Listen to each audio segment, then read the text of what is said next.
बिस्मिल्लाहिर्रहमानिर्रहीम, अस्सलाम वालेकुम। Welcome to cooking with RJ. आज मैं बनाने वाली हूँ ब्लैक चनों की रेसिपी।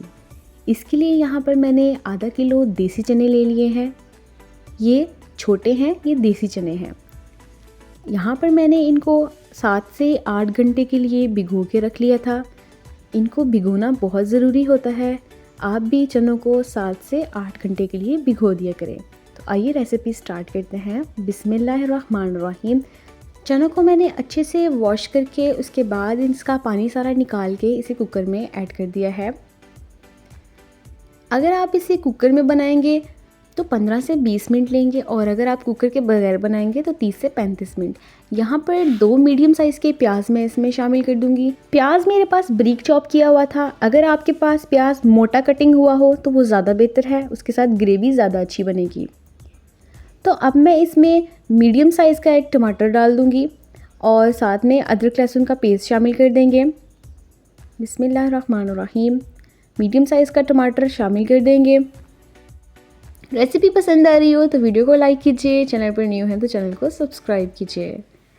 अब हम इसमें स्पाइसेस ऐड कर देंगे। यहाँ पर मैं 1 टेबलस्पून नमक शामिल कर रही हूँ, आप अपने टेस्ट के अकॉर्डिंग शामिल कर लीजिएगा। 1 टेबलस्पून कुटी हुई लाल मिर्च मैं शामिल कर रही हूँ। हाफ़ टी स्पून हल्दी का शामिल कर रही हूँ।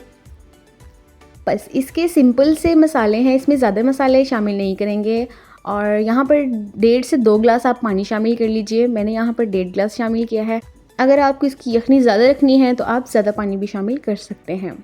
चलिए इसे मिक्स कर लेते हैं और कुकर को बंद करके वेट लगा के इसे 15 से 20 मिनट के लिए छोड़ देते हैं। अल्हम्दुलिल्लाह चने हमारे गल चुके हैं अच्छे से।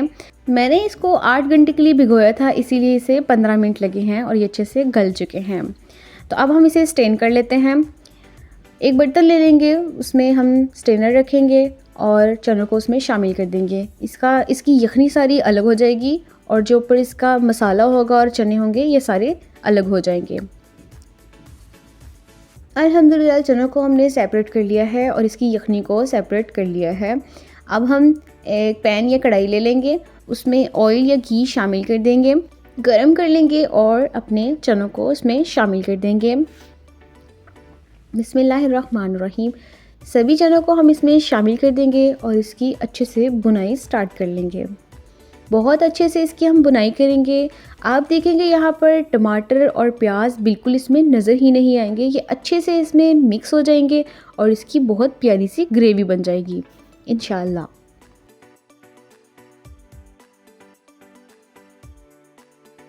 अच्छी तरह से इसकी हम बुनाई कर लेंगे और मज़ीद हम इसमें और कोई स्पाइसेस ऐड नहीं करेंगे। यहाँ पर मैं हाफ़ टेबल स्पून सौंफ का पाउडर शामिल कर रही हूँ। आप चाहे तो सौंफ भी शामिल कर सकते हैं, लेकिन अगर उसको अच्छे से पीस लेंगे तो ज़्यादा बेहतर है। और थोड़ी सी यहाँ सब्ज़ मिर्ची शामिल कर देंगे बस। और हम इसमें कोई भी स्पाइसेस ऐड नहीं करेंगे, इसका बहुत ओरिजिनल सा टेस्ट रखेंगे हम। और मज़ीद इसमें मैंने कुछ भी ऐड नहीं किया।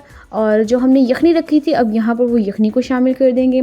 ना मैंने इसमें दालचीनी डाली है, ना मैंने इसमें ज़ीरा डाला, ना मैंने सूखा धनिया डाला, कोई भी चीज़ शामिल नहीं करेंगे।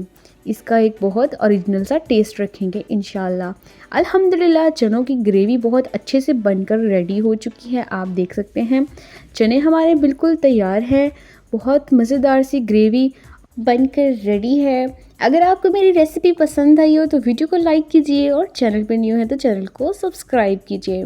तो बहुत ही आसान तरीके से और बिल्कुल सिंपल से मसालों से हमने चने तैयार कर लिए, बहुत ही मज़ेदार और ग्रेवी वाले चने। यहाँ पर थोड़ा सा मैंने धनिया शामिल कर दिया। चनों को डिश आउट कर लेते हैं। बिस्मिल्लाहिर्रहमानिर्रहीम। डिश आउट कर लेते हैं और आप इसकी ग्रेवी को चेक कर सकते हैं, कहीं भी टमाटर प्याज आपको बिल्कुल नज़र नहीं आएगा। चैनल को सब्सक्राइब कर लीजिए। रेसिपी पसंद आई हो तो वीडियो को लाइक कर लीजिए और मुझे फीडबैक दीजिए आपको ये रेसिपी कैसे लगी। आप इसे ज़रूर ट्राई कीजिएगा। दुआ में याद रखिएगा। इंशाल्लाह मिलते हैं नेक्स्ट अच्छी सी वीडियो में। जब तक के लिए अल्लाह हाफिज़।